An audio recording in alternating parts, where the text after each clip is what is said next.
저는 그러면서 제가 이제 말하려고 했던 키워드가 비슷하게 나오는데, 음, 그, 사실 설교라는 게 저는 개신교에서 유일하게 남겨놓은 성직자의 권력 중 하나라고 생각하거든요.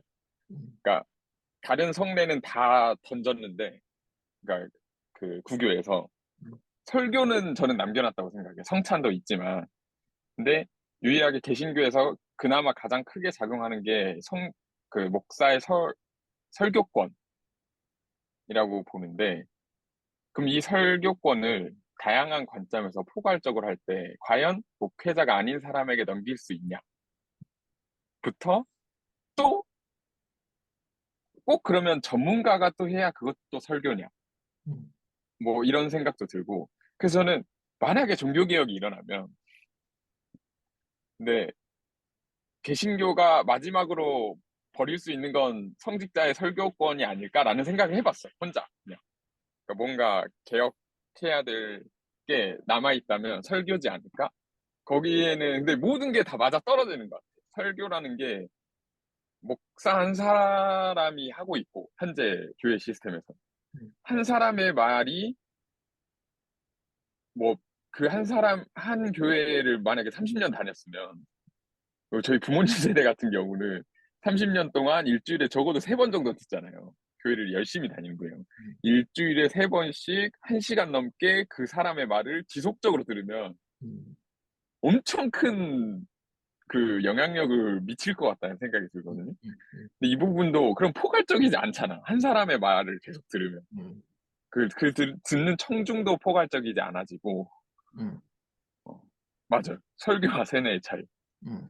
딱 그런 것 같아요. 이거 그래서, 설교하는 사람이 이걸 고민할 수밖에 없어요. 내가 하는 게 예, 설교냐 세뇌냐 약간 이제. 예. 음, 그래서 저는 전, 네, 약간 마무리 지으면, 음, 설교라고 했을 때, 어, 과연 목사만 설교를 해야 되냐? 그리고 설교의 시스템이 꼭 이래야 되냐? 그러니까 개혁적인 교회를 외치는 사람은 설교권을 버리진 않아요. 설교의 내용을 개혁적으로 가지. 근데 설교의 세팅, 예배의 세팅을 아예 통째로 바꿀 수는 없는가? 그러니까 개혁을 한다고 했을 때. 음, 그러면은 설교권을 어떤 그냥 신앙을 가진 전문가 그룹에게 해도 되는가? 음, 이런 문제가 저는 굉장히 많이 들었고, 음, 그거를 이제 저는 이제 약간 말을 하면 그, 기- 지금 동아님이 운영하시는 길섭교회가 게스트 설교자를 한 번씩 하고 성도분 중에서도 설교를 원하면 설교를 할 수 있게 열어놨거든요. 음, 그거 보고 이것도 가능하겠네? 물론 그렇긴 하지만 그렇게 또 따지면 그럼 목사는 뭘 해야 되지? 이런 물음표가 또 들기도 하고. 무슨 그러니까 이게 영상 편집을 해야지 뭘 해. 유튜브 업로드를 하고 교회 청소. 교정사하고 그러니까 음, 이게 목사가 그러면 아닌데. 마지막으로 가져야 되는 설교권마저 음, 어떻게 이렇게 그러니까 뭐라 해야 되지? 개혁이란 이름 아래 오픈한다면 음, 그럼 이제 성직자는 존재 이유가 뭘까? 뭐 이런 고민도 같이 들었던 것 같아요. 이 주제를 생각했을 때. 음, 저는 저도 설교 방식에 대한 고민이 그런 고민들 때문에 많이 있는데, 근데 이게 되게 그 그러니까 권력이 주어지는 이유가 있잖아요. 그러니까 사실 권력화되는 건 문제인데 권위가 주어지는 이유가 있잖아요. 그거는 어떤 일에 대해서 책임을 져야 되기 때문에 그런 거잖아요. 그러니까 제가 이제 이 권위, 그러니까 이렇게 이런 문제들에 대해서 고민을 막 하면서 이제 저희 찬양팀 안에서 어떤 권력을 나눠보려고 저는 되게 노력을 했어요. 근데 아마도 일단 한 가지는 제가 원래 조금 독재적인 성격, 권위주의적인 성격이어서 완벽하게 잘 안 나눠졌던 것도 분명히 있겠지만 이게 책임을 질 수 있는 어떤 역량이 아직 안 되는 사람한테 음, 그 권위를 줘놓고 책임을 묻는 게 굉장히 그것도 폭력적이라는 걸 제가 알게 된 거예요. 그러니까 일방적으로 내가 가지고 있던 힘을 사람들한테 나눠줬고, 그건 또 내가 일방적으로 나눠준 거야. 내 생각에 이것이 좀 좋은 방법일 것 같아 하고. 그랬더니 나중에 아무도 책임지지 못한 상황들이 벌어진 거예요. 이제 그러면서 되게 그거에 대해 오래 고민하다가 이제 제가 조금 잠정적으로 결론을 내렸던 거는 권위라는 거는, 그러니까 권위를 책임이라고 인식해야 되는 거, 내가 가지고 있는 힘이 어떤 정도의 영향력이 있는지, 내가 어떤 책임을 져야 되는지를 모르고 있는 사람이 권력화하고 함부로 사용하는 거지. 이 음, 권위가 주어지는 건 책임을 져내기 위해서 필요한 거다라는 생각 때문에 이제 설교 문제에서 이거를 접근하면은 약간 모두가 다 같이 서로 아는 안전한 공간에서는 비교적 괜찮을 것 같은데, 좀 덜 그런 공간에서 어떤 개인이 이제 설교라는 걸 하게 됐을 때 그 사람한테, 그러니까 그러면 그 사람이 자기가 발언한 것에 대한 책임까지도 물어지는 상황이 오잖아요. 그런 상황들에서 좀 너무 그냥 힘을 나누려는 의지로 너무 그걸 방치할 수도 있게 되지 않을까라는 고민이 조금 있어요. 이제 음, 그래서 그러면은 이제 할 수 있는 게, 만약에 평신도나 이런 사람도 같이 설교할 수 있도록 초대하려면 저는, 그러니까 그러니까 의사가 어떤 충분한 공부를 하고 나서 이제 시험을 보고 의사 자격증을 따서 의료적인 행위를 하는 거잖아요. 그런 것처럼 그 목회자도 뭐 그 자격증 시험에 어떤 이게 얼마나 대단한 건지 알 수 있는 건지는 모르겠지만 이제 그걸 어쨌든 공부한 사람이니까 좀 그 설교를 할 때 이 백업이라도 해줄 게 좀 필요하지 음, 않을까. 이 사람이 어떤 이야기들을 했을 때 이 사람이 책임질 수 있는 한계에 넘어서의 어떤 문제가 생기도록, 이 사람이 책임지는 상황이 되지 않도록 막아주는 게 이 음, 목회자 그 어떤 신학적인 전문 과정을 거친 사람의 책임이 아닐까라는 생각이 이제 들고, 저는 어, 그 발언권을 나누는 부분에 그런 생각도 해봤었어요. 그러니까 제가 옛날부터 좀 해보고 싶었던 게 대화식 설교였거든요. 음, 가지고 여성주의 예배 드릴 때 제가 시도했던 게 대화식 설교였는데, 이제 물론 제가 근데 아무것도 준비 안 하고 갈 수 없으니까 제가 이제 쭉 어떤 흐름은 다 짜요. 흐름은 다 짜는데 그러니까 중간중간 사람들이 나눌 수 있는 거리들을 이제 넣고 이렇게 이야기를 할 수 있는 시간들을 주고, 또 그걸 통해서 다시 또 종합해서 다음 주제 가고 이렇게 했던 방식을 좀 해봤고, 이렇게 또 아예 예배 기획 자체에 같이 음, 함께하는 것 되게 좋은 방식이라는 생각을 해요. 어, 지금 바로 너무 많이 하는데 지금 이제 주일 예배도 장기적으로 그렇게 가고 싶은 생각들은 있지만, 현재 화요일에 저희가 찬양팀이 하고 있는 예배, 뭐 제가 중고등 애들이랑 같이 그 준비하고 있는 그 예배, 이런 거는 어떤 식으로 준비를 하냐면 팀원들이 다 같이 모여가지고 같이 그 시간 이제 좀 이 문제를 놓고 이번 어떤 예배 주제를 놓고 같이 기도를 하거든요. 같이 기도하고 그 다음에 한 사람씩 한 사람씩 자기 마음들을 나눠요. 다 나누고 나서 나누면은 좀 그 모이는 것들이 있어요. 그 모이는 키워드들이 있고 이제 그걸 가지고 주제 말씀 선정하고, 보통 저희는 이제 찬양 사역하니까 송리스트를 음, 그렇게 기반으로 많이 짜는데, 그래서 그 주제들 나온 다음에 이 주제에 맞춰서 사람들이 또 다시 한번 같이 곡을 다 이야기를 하고, 그리고 말씀 주제까지 이제 정하면은 그 본문까지 정하면 말씀 준비하는 건 목사님 요렇게 해가지고 예배를 어떤 그 기획을 하는구나. 기획을 하고 막 그러거든요. 그러니까 그렇게 음, 예배를 기획하는 과정 자체를 모두가 함께 준비하는 거, 이것도 되게 좋은 방법일 수 있지 않을까, 뭐 이런 생각이 듭니다. 음, 그러니까 이게 지금까지는 그 선직자만 가져왔던 거잖아요. 기획 자체를 음, 예배 구성, 음, 심지어는 대형 교회는 음, 어떤 언어를 디에 써야 되고 이것까지 싹 다 정해져 있거든요. 그 음, 강대상 올라가면 딱 그 음, 판에 그런 게 그러니까 저도 약간 포인트가 그런 거였어요. 예배 틀 자체를 음, 어떻게 다 바꿀 수 있냐. 음, 그러니까 그런 거를 성직자만 소유하고 있었는데 그걸 음, 어떻게 분산시킬 수 있냐. 약간 실천적인 방법이 그럼 기획 단계부터 성도들하고 논의를 해보는 것도 음, 되게 좋은 아이디어인 것 저희는 주일 예배 그 본문도 이번 이제 저희는 강해 설교를 하기 때문에 아예 성경 하나씩 읽거든요.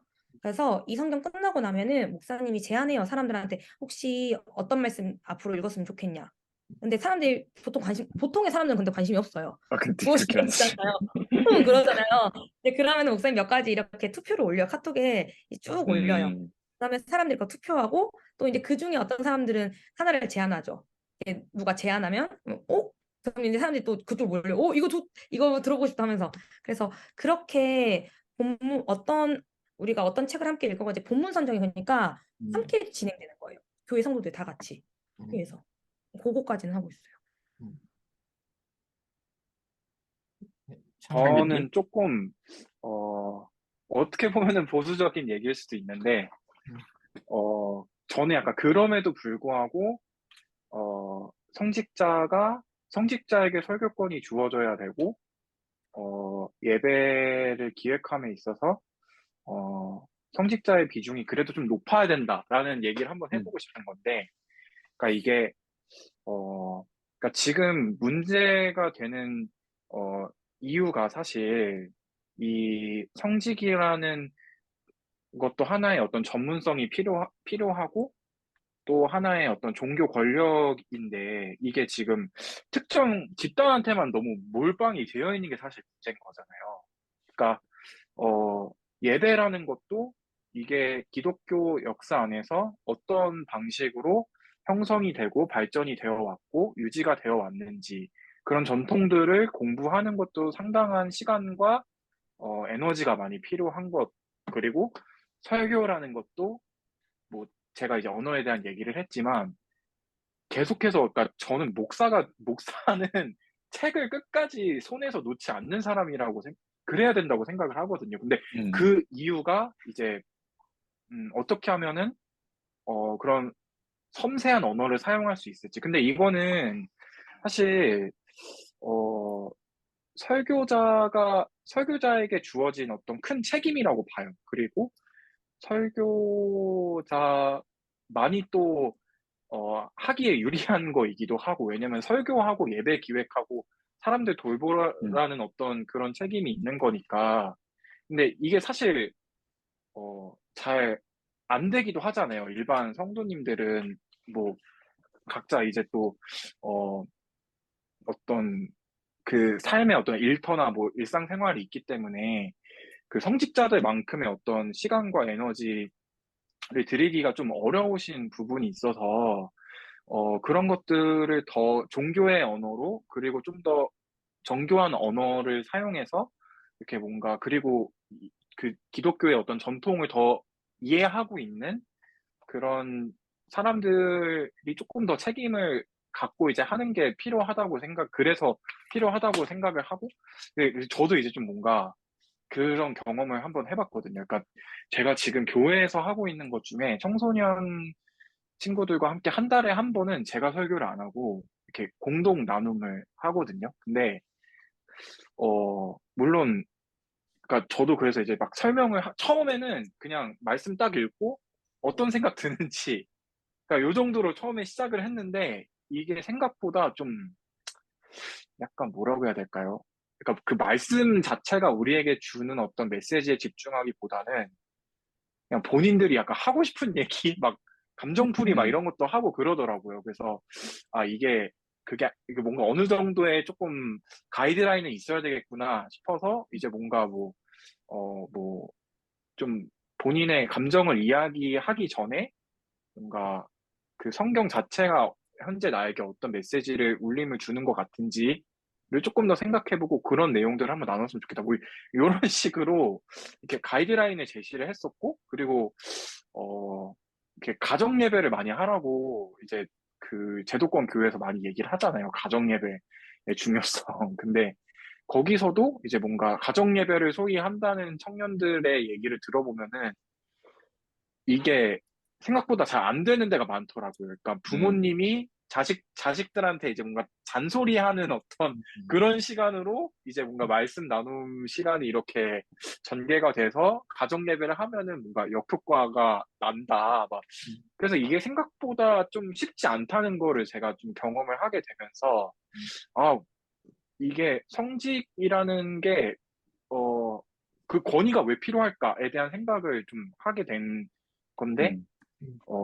그러니까 그 성직이라는 그 권위 자체가 문제라기보다도 그거를 특정 집단이 이렇게 독점하고 있는 게 좀 더 문제인 것 같아요. 그래서, 어, 근데 어쨌든 전문성은 필요한 영역이기 때문에, 어, 5, 60대 남성들한테만 발언권을 주는 게 아니라, 음, 장애인 성직자, 성소수자 성직자, 뭐, 생태 감수성이 풍부하신 그런 활동가이면서 성직자, 뭐 여성 성직자, 뭐 유색인종 성직자, 뭐 가난한 성직자, 하여튼 뭐 다양한 계층의 사람들이 성직자로서의 소명을 이어갈 수 있게끔 하는 환경이 중요하지 않을까. 그리고 교회 구성원, 그러니까 성직자 전체 파이를 고루고루 분배하는 게 중요하지 않을까. 이런 생각을 좀 해보게 됐던 것 같아요. 그래서 좀 뭔가 음, 어떻게 보면은 재광님이 하셨던 얘기에 비해서 좀 보수적일 수는 있지만 왜 성직이 필요할까를 음. 질문했을 때는 좀 이런 얘기도 한번 해보고 싶다는 생각이 음. 들었습니다. 네. 다양한 의견이 있어서 더 좋은 것 같아요. 설교와 세뇌의 차이라는 표현 되게 조금 좋은 것 같아요. 예, 목사님께서. 아니, 저도 사실은 창기님하고 조금 더 생각에 가까운 부분이 있는 것 같아요. 그러니까 음, 막상 현장에서 해보니까, 어, 예, 공부를, 그러니까 문제는 공부를 열심히 안 했던, 안 하고, 뭔가 그 권력 탐만 내는 사람들이 문제인데, 어떤 전문 직종에도 그런 사람들 항상 있잖아요. 맞아. 그래서, 예, 상담 쪽도 자기가 상담받아야 되는 사람들이 상담하는 사람들 진짜 많아서 많이 비리니까 어디든 그런 사람도 있는 것 같고 저는 그러니까 예배 순서나 이런 것들 근데 그런 게 가능할 것 같아요. 곧 관심 있는 사람들은 분명히 있단 말이에요. 그리고 적어도 리더들은 MDB 1학년 과정 정도까지는 좀 가르쳤으면 좋겠어. 진짜. 음, 교회 그러니까 안에서. 교회에 봉사할 사람 없다고 그냥 아무나 봉사자 좀 제발 안 세웠으면 좋겠는 게 그러니까 음, 난 중고등생 때도 그렇고 청년들도 그렇고 리더 언니가 그러니까 리더 언니가 나한테 천국 가기 위해서 예수님 믿는 거 아니야 이러는 거예요. 그러니까 아니 나는 천국이 없어도 내 신앙은 이미 음, 중요하거든요. 나 천국 없어도 상관없거든. 근데 내가 그렇게 말을 했을 때 엄청 그 언니가 당황하면서 되게 그걸 너무 혼노를 멘붕화하는 주어줬네.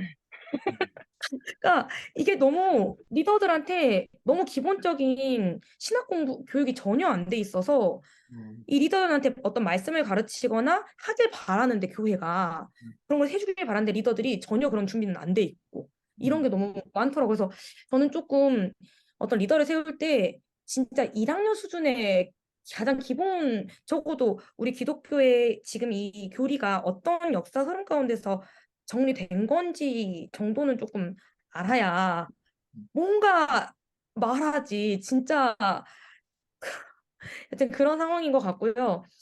목회자가 해야 되는 중요한 일이, 그러니까 사람들이 예배에 대한 피드백들을 할 거 아니에요. 예배 때 뭐를 원하고, 그러니까 예배 순서에 대해서도 사람들이 예배 순서에 내가 뭔가 경험하고 싶은 게 있는데 그게 잘 안 되는 것 같아. 뭔지 이 사람들은 예배의 언어나 기독교의 어떤 의식이나 어떤 그런 신학적 언어로는 말할 수 없는데 그 전문 언어를 아는 게 목회 교육을 받은 사람이잖아요. 음악하는 것도 마찬가지였거든요. 그러니까 제가 그 음악 전공한 친구가 그렇게 말을 해주는 거예요. 그러니까 음악 전공을 안 한 사람이 이렇게 뭔가 몽실몽실한 그런 느낌 있잖아라고 말을 하면 음악 전공한 사람은 그 몽실몽실한 느낌이 무엇인지를 알고 표현을 할 수 있어야 된다는 거예요. 그게 전문가라는 거예요. 그러니까 음, 목회자들도 그런 것 같아요. 성도들이 어떤 예배 순서라던가 어떤 목회적 언어라던가 신학적 언어로는 설명할 수 없지만 뭔가 내가 있는 아이디어가 있어. 뭔가 내가 느낌 있고 아이디어가 있어. 그래서 좀 이런 어떤 게 있어요 하면은 그 필요가 무엇인지를 캐치할 수 있고 그걸 예배의 언어라고 할까요?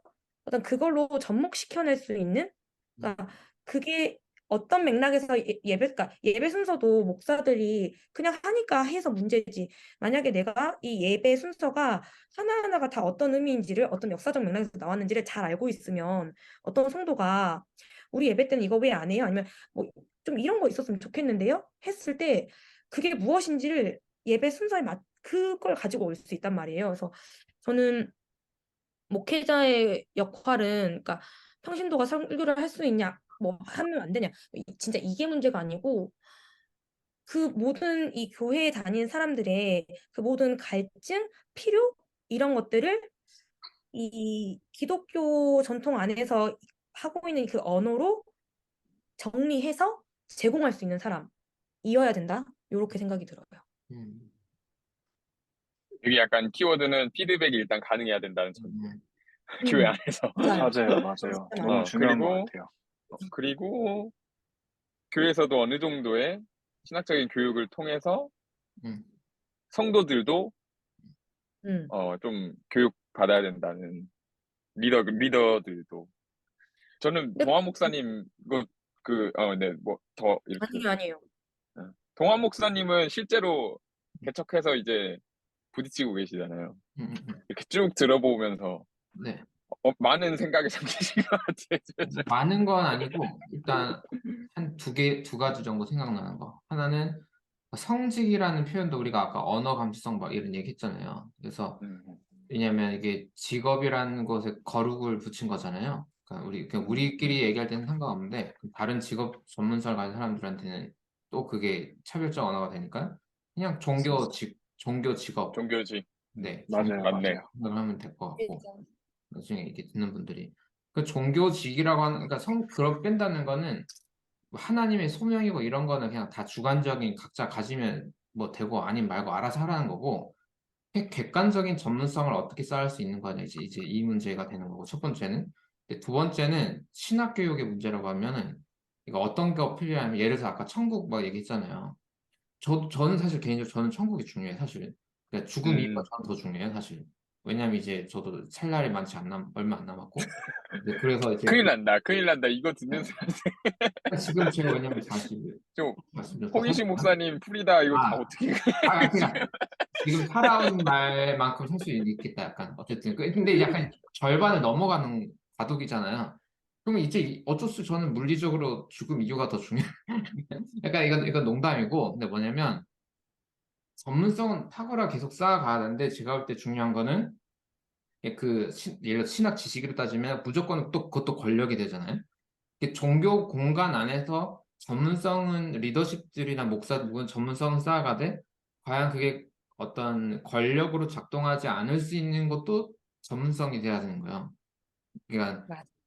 그게 이제 고민거리지. 예를 들어 제가 설교를 하는데 내가 공부를 뭐 엄청 하고 왔는데 마치 이걸 모르면 바보인 것 같은 느낌으로 얘기를 한다거나 음, 이제 그 뭔가 약간 이런 식으로 우월성을 만들어내는 건 이제 그 신학 교수들은 그렇게 해도 되는 거고 신학 교수는 그제 그렇게 싸워가는 사람들이니까. 근데 이제 종교 공간 안에 들어온 사람들은 과연 자기의 객관적 전문성을 계속해서 올려가면서 얼마나 그게 우월성으로 만들어지지 않을 수 있느냐. 저는 이제 이게 되게 고민이에요. 그래서 교회를 처음 온 사람, 아무것도 모르고 그냥 천국 이런 거 아는 건데 아니, 교회를 안 다녔던 처음 온 사람이 어떤 그런 지식 권력의 어떤 그런 압력을 느끼지 않을 수 있게 하려면 어떻게 될까? 교회에 들어왔을 때. 이제 이 고민이 조금 있죠. 그 찬양 좋아하시는데 예를 들어 저 같은 경우에는 대학생 때 처음 교회를 가서 예배를 가봤어요. 근데 사람들이 종교 노래를 부르는 모습 자체가 너무 충격적이었어요, 사실은. 그 누가 친구가 음, 영화 보여준다고 해서 교회를 간 거였는데 그냥 장르고의 평범한 교회였어요. 저는 태어나서 처음으로 종교인들이 집단으로 모여서 한 수십 명 모여서 노래를 부르는 현상을 제가 처음 보게 된 거였어요. 20살 대학교 1학년 때. 근데 그게 너무 사실은 충격이고 사실은 아직도 하나의 공포의 기억으로 내재되어 있어요, 사실은. 오, 사람들이 그래서 일어나가 서로 사랑합니다 이렇게 하는 게 내가 일단 영화 보여준다 보니까 내가 앉아있긴 하는데 약간 그러니까 이런 것부터 문화가 너무 컬러가 세진다거나 아니 어떤 특정 음, 지식을 굉장히 필요로 한다거나 이럴수록 진입장벽이 높아질수록 음, 이게 하나의 압박이 돼서 이게 약간 고민거리예요. 음, 그러니까 저는 딱 노왕 목사님 처음에 딱 이야기할 때, 이것도 언어의 문제일 수 있겠구나. 이렇게 딱 생각했는데, 아니구나. 교회 문화의 문제일 수도 있겠구나라는 생각이 방금 예제로 딱 나온 것 같아요.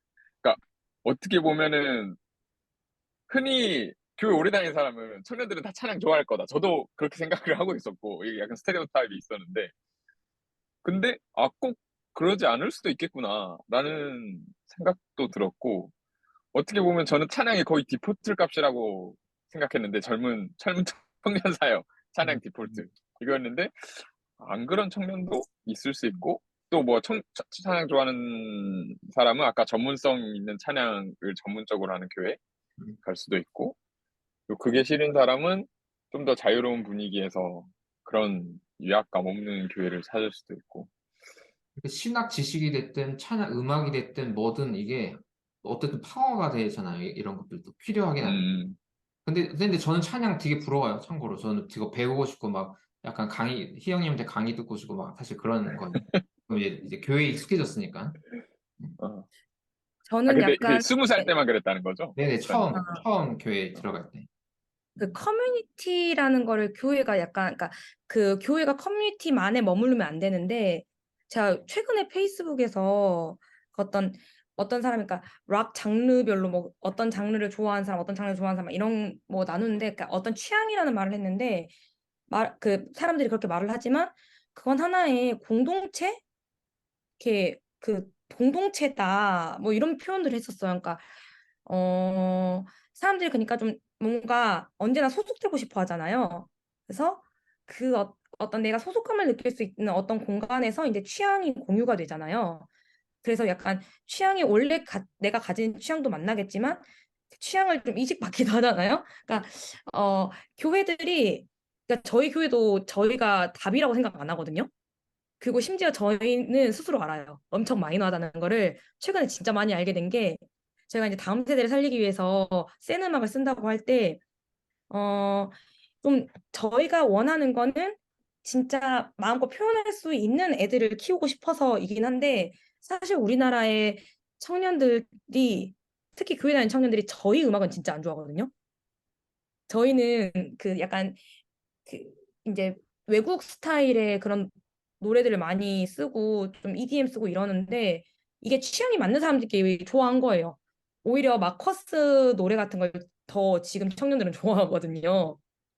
그래서 근데 우리는 약간 그런 노래에 안 맞는 사람들을 위해서 우리의 세상을 만들고 우리 어떤 우리랑 비슷한 사람들 세상을 만드는 건 아니고 그 사람들이 하나님 만날 수 있는 통로를 만들고 싶어서 사실 이 일을 한다. 전 좀 그렇게 생각해요. 가지고 그 문화라는 문제가 이렇게 좀 고민이 돼요. 음. 특색이 있는 것과 없는 것 그건 좀 고민은 되는데 특색이 있는 부분도 그러니까 이 일반적인 곳에 들어가지 못하는 요 사람들 음. 요 사람들도 어떤 공간이 필요하잖아요. 그러니까 그 사람들이 올 수 있는 공간 이런 공간으로서 좀 더 특징 있는 부분들도 생기는 것 같고 꼭 있어야 된다고 생각해요. 네, 좀 초대 그런 교수가 부분들 아니면. 약간 키워드가 그런 것 같아. 특색, 전문 분야, 어떤 전문가 음. 또는 그게 이게 그 내가 다, 우월하다고 생각 어, 안 하는 거. 맞아. 그러니까 그게로 수렴되는 것 같아. 그게 어떤 저희 타인이 들어오기에 장벽으로 느끼지 않게 하는 법. 이게 그러니까 진짜 어려운 것 같아. 지금 목사님의 고민이 진짜 목사님의 큰 고민은 그러니까 이제 우리 교회에 온 사람들은 그러니까 우리가 다 서로 그렇게 말을 하거든요. 이 교회는 이제 또라이들만 적응할 수 있다가 저희가 다 그냥 공유하는 이야기예요. 그 저는 진짜 이분이 되게 평범한 분인 줄 알았어요. 이제 공무직을 하시는 분이어서 어떻게 저분이 우리 교회를 다니지 싶었거든요.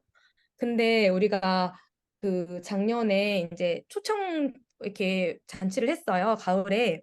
그래가지고 막 음악회 하고 그랬는데 이제 목사님이 막 무슨 정장을 입고 오라가지고 짜증나가지고 무슨 정장이냐고 차라리 그냥 코스프레를 하자 했어요. 어차피 할로윈도 오는데 우리 교회에서 코스프레 하자고 이래가지고 다들 갑자기 좋다 해서 코스프레를 하기로 했는데 되게 얌전할 줄 알았던 분들이 진짜 와 완전 코스프레 하고 오라니까 완전 진짜 똘끼 최고인 거예요. 1, 2위 먹었잖아. 제일 평범한 줄 알았던 두 팀이 1, 2위를 먹었어. 그래서 정말 똘끼 있는 사람들 모여 있구나 싶었는데 이 말 하려는 거 아니고 그러니까 그래서 우리한테는 우리 교회 너무 특별한 거예요. 여기 모인 사람들한테. 왜냐면 약간 어떤 느낌이냐면 다른 데 적응 못하는 사람들 모여 있거든요. 그래서 약간 그런 사람들한테는 이 교회가 찐인 거야. 이 교회만큼 찐은 없어. 진짜 찐이야. 아무도 그 예수 그리스도의 사랑을 보여주지 못한 그곳에서 우리가 예수 그리스도의 사랑을 느끼고 있어. 이런 느낌인데 이제 목사님은 요즘 고민이 그냥 그래서 우리 교회 최고다. 여기에 사람들이 멈춰 있다는 거예요. 그 음, 우월감 있잖아요. 다른 교회하고 우리 교회는 달라. 음, 성도들이 그냥 거기에만 멈춰 있고 거기에 취해 있다는 거예요. 그러니까 그거에 대해서 목사님 고민이 많아요. 좀 이게 그냥 다른 거, 서로 다른 거. 우리는 어떤 역할이 있는 거. 요렇게 개념이 있으면 좋을 텐데 저는 우리 교회가 이런 색깔이 있는 게 어떤 의미가 있다고 생각하거든요. 좀 목사님 성격도 그렇고 원래 이런 신경 다양성을 가진 사람들이 위기 상황에 새로운 돌파구들을 만들어내는 사람들이라서 딱 우리 교회는 그런 사람들 모여 있어요. 그래서 저는 뭔가 돌파구를 만드는 그런 역할을 해야 하는 교회라고 생각을 해요. 근데 모두가 다 우리 같이 살면은 진짜 지구 폭발하거든요. 그러니까 나는 모두가 다 우리처럼 해야 된다고 생각 안 하거든요. 그래서 그 뭔가 우리랑 다른 색깔로 해내는 교회들이 있기 때문에 우리도 의미가 있는 거고 그렇게 음. 생각하는데 어 이런 생각이 아직 이제 성도들은 거기까지 지금 가지는 못하는 상황이고, 좀 이게 중요한 게 색깔이 있는데 그 색깔이 그냥 서로의 다름, 우리 모두가 그래서 더 큰 아름다운 그림을 만드는 모자이크 조각이라는 걸 인지할 수 있는 어떤 그런 태도? 그게 조금 중요한 것 같다? 이런 생각이 들어요.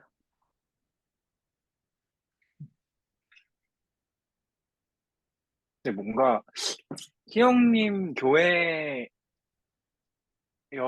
또 가능한 고민일 수도 있겠다는 생각도 들어요. 그러니까 뭔가 아직은 한국 대부분의 교회들이 다양성을 논의하기에는 너무 좀, 멀리 있어. 좀 너무 획일적이고 전체주의적인 성향이 되게 강하잖아요. 그래서 되게 한편으로는 참 부럽다는 생각도 들고, 예, 되게 좋은 교회에 다니시고 있구나, 이런 생각도 들고, 그러는 것 같아요. 네. 현실과 동떨어진 이야기를 제가 한 거군요, 그러면. 아니요. 근데 그런 의미는 아니고, 네. 음.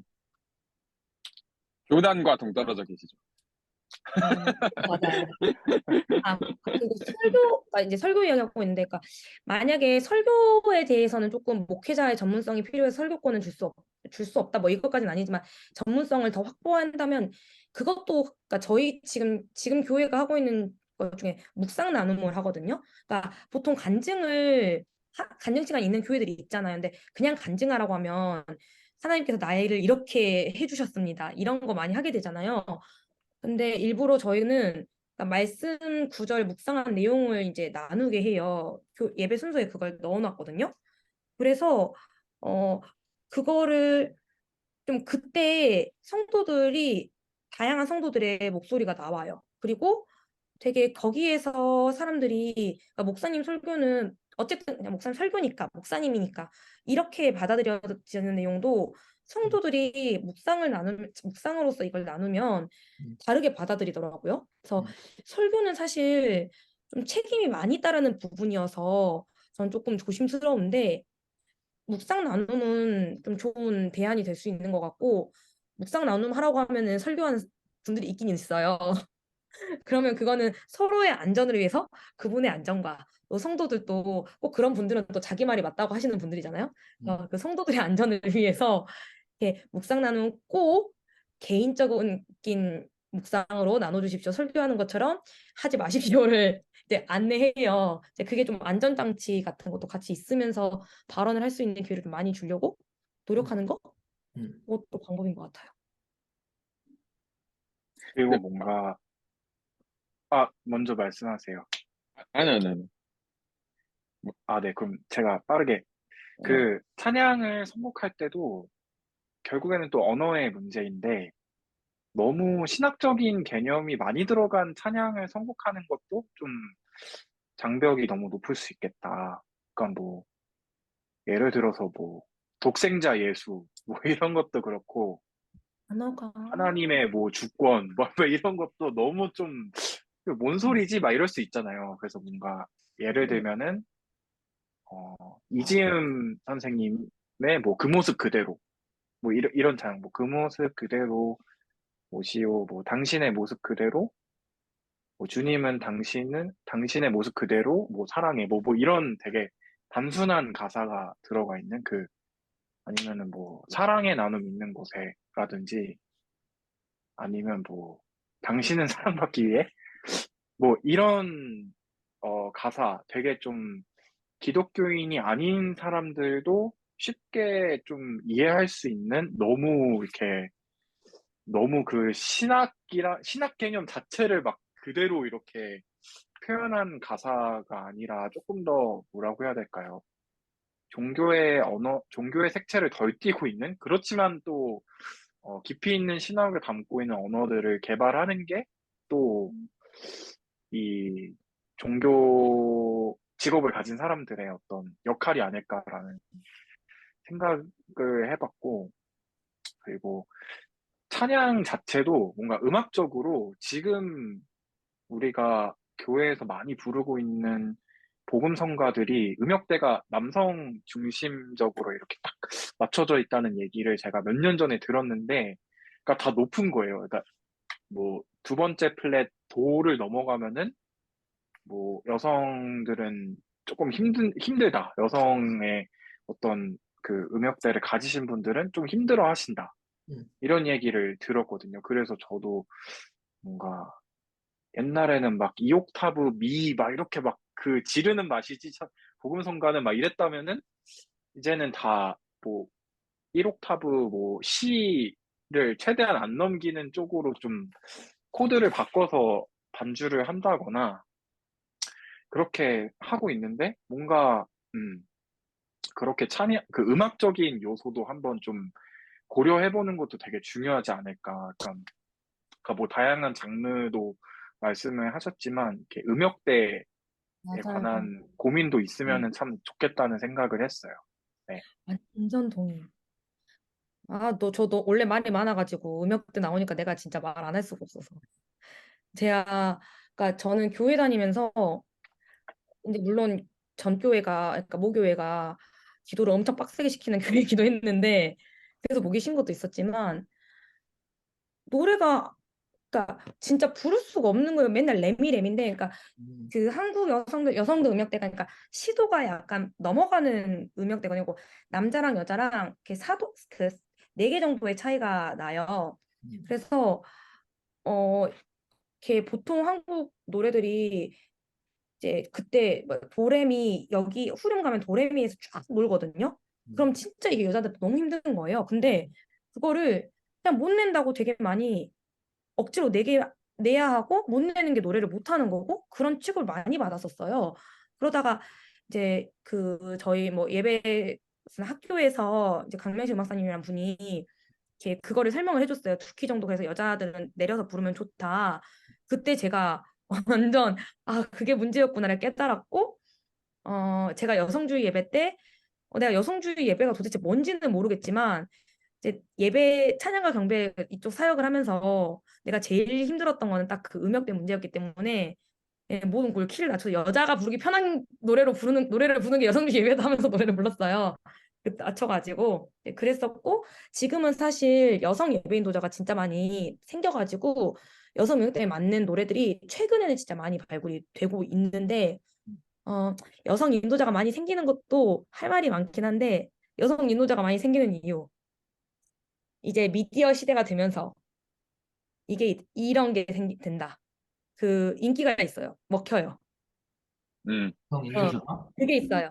그러니까 그 조회수 일부러 남자가 인도하더라도요. 썸네일은 여자 싱어 썸네일 써요. 그래야 클릭을 더 많이 하거든요. 요거는 젠더 분야로 따로 빼서 한번 어, 이야기 좋을 것 같아요. 네. 저는 근데 이제 지금은 에이 뭐 어쩔 거야 하면서 그냥 그걸 이용해야지라고 생각을 이제 할 수 있게 됐는데 옛날에는 진짜 그거 너무 빡쳐가지고 그래서 목사님이 막 저 얼굴 쓰려고 하면서 이랬다가 이제 그래요?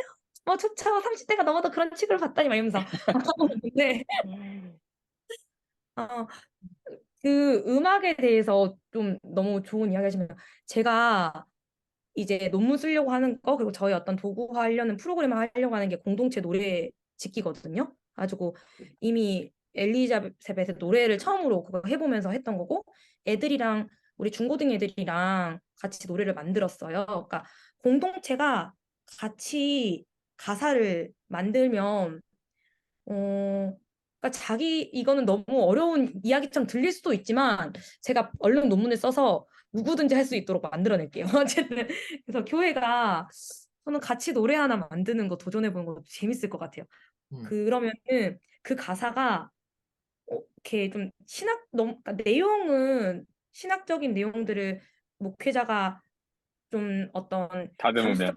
맨날 했었으니까 담겨 있겠지만 단어는 일반 성도들이 함께 쓰는 서로가 이해할 수 있는 단어를 쓸 수 있게 되는 거잖아요. 그래서 그런 작업들 그러니까 계속 공동체가 뭔가 같이 언어화하는 거 되게 중요한 것 같고 좋을 것 같고 나도 원래 해봐야겠다. 노래 만들기 뭐 있어. 대중화적인 중학교 2학년이 이해할 수 있는 단어 어휘 수준으로 쓴다고 하잖아요. 아무리 전문적인 내용 해야 잘 쓰는 거라고 하잖아요. 그럼 그거에 대한 이해가 진짜 필요한 것 같아요. 우리가 알고 있는 이런 신학적 개념이나 이런 걸 네. 어떻게 중학교 2학년이 이해할 수 있게 만들 것인가. 그거 좀 노래 만들어서 올려주세요. 그 한니언 거기도 좀 올리게. 엘리자베스 노래 이미 만든 거 아니에요? 엘리자벳의 그거 노래는 이미 안고 보내주세요, 영상. 네. 거기에 그 순서지에 있어요. 이번에 강남역 아, 거기에서 그 예배 때 오, 불렀대요. 저에게 되게 강남역이 이제 제가 신학 시작하게 됐던 어떤 좀 포인트 되게, 계기잖아요. 네. 그리고 지금 저의 어떤 이 사역의 도구가 공동체 노래 만들기, 창작 활동 이게 이제 저의 어떤 전문 도구가 될 것 같은데 음. 처음으로 그걸 해봤던 그 프리다가 지금 엊그저께 갔다 올렸죠. 왔던 그 예배에 사용됐다는 거죠?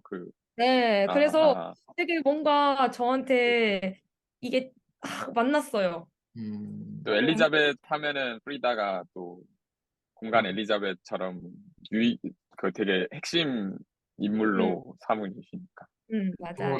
저, 응.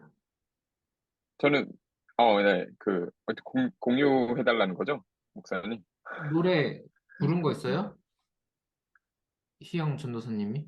희영님이? 어, 그 노래를? 옛날에, 두- 그러니까 검색하면 나와요? 아니요. 제가 직접 혼자 부른 거는 그건 없고, 동영상을 누가 구하실 수 있으려나? 유튜브 저희 링크 주면은 제가 SSC, 그러니까 영성 모임 멤버 한 분이 목사 안수 받으실 때 축가 부르는 거 영상 하나 있어요. 올려봅시다. 저도 보고. 따로 녹음해서 하나 드려요. 네. 그리고 우리도 노래를 하나 만들어야 돼. 올해 숙제 만들자. 즐겨 전,